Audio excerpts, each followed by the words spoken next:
मानी अपने घर वालों से जिद करता है साइकिल लेने की, लेकिन मानी के घर वाले उसे नहीं लेकर देते और मानी नाराज हो जाता है।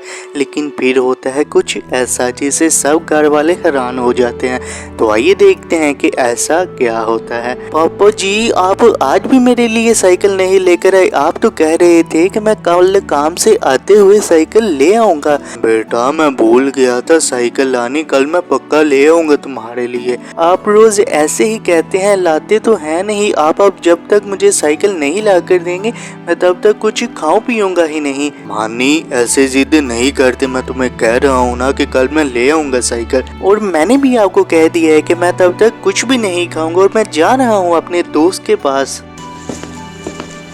पापा जी, मेरी कोई बात नहीं मानते। अब मैं भी अपनी जिद पर ही रहूंगा और कुछ भी नहीं खाऊंगा। ये बच्चा अकेला खड़ा हुआ है और आसपास भी कोई नहीं है, यही सही मौका है। फिर वो मानी के पास जाता है और उसे बेहोश कर देता है। लेकिन मानी की फैमिली को उसके बारे में बिल्कुल भी नहीं पता होता। तो आइए देखते हैं कि आगे मानी के साथ क्या होता है। मानी के पापा, मानी को गए हुए अब कितनी देर हो गई है, वो अभी तक वापस नहीं आया। चले जाकर देखें उसे। बेगम, वो अपने दोस्त जुनेद के घर ही गया होगा, मैं जाकर देख लेता हूँ। फिर मानी का पापा जुनेद के घर जाता है। जुनेद, मानी को बुलाना, हम कब से उसका इंतजार कर रहे हैं लेकिन वो घर ही नहीं आया। मानी मेरे पास तो नहीं आया, मैं तो खुद उसका इंतजार कर रहा हूँ। क्या मानी तुम्हारे पास नहीं आया तो वो कहाँ जा सकता है? चलो मैं जाकर देखता हूँ उसे। असगर भाई, क्या आपने मानी को देखा है? मानी को तो मैंने नहीं देखा। फिर मानी का पापा मानी को पूरे गांव में देखने लग जाता है, लेकिन मानी उन्हें नहीं मिलता। मानी पता नहीं कहाँ चला गया है। ना वो जुनेद के घर है और ना ही वो गांव में मिल रहा है।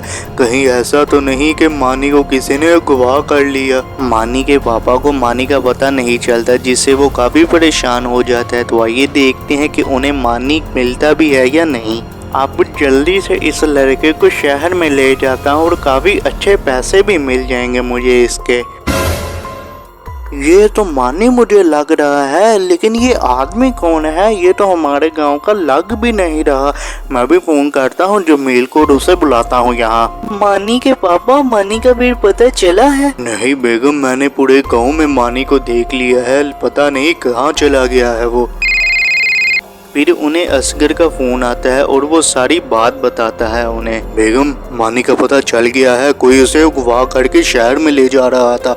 मैं अभी आता हूँ मानी को लेकर। असगर भाई, कहाँ है मानी और कौन मानी को अगवा करने लगा था? पता नहीं कौन है वो, और मानी को वो बस में बैठा रहा था। क्या उस बस में है मानी? मैं अभी बताता हूँ उसे। फिर मानी का पापा बस को रोकता है और मानी को नीचे उतार लेता है। अच्छा, तो तू है जो मेरे बच्चे को गवाह करने लगा था। असगर, पुलिस को फोन करो। पुलिस को भी फोन कर लेंगे, लेकिन पहले हमें इसका दिमाग तो सही कर लें ताकि ये आइंदा कभी यहाँ ऐसा काम करने का सोचे भी ना। अब इसे समझ आ गई होगी। चलो अब इसे पुलिस को पकड़ाते हैं, अब बाकी काम वो खुद ही कर लेंगे। मानी की पूरी फैमिली पहले तो काफ़ी ज़्यादा परेशान होती है, लेकिन जैसे ही उन्हें मानी मिलता है वो काफ़ी खुश हो जाते हैं और मानी भी अपने घर वालों से माफ़ी मांगता है कि उसने बदतमीज़ी की। इसके बाद फिर मानी को उसकी पसंदीदा साइकिल भी मानी का पापा लेकर दे देता है।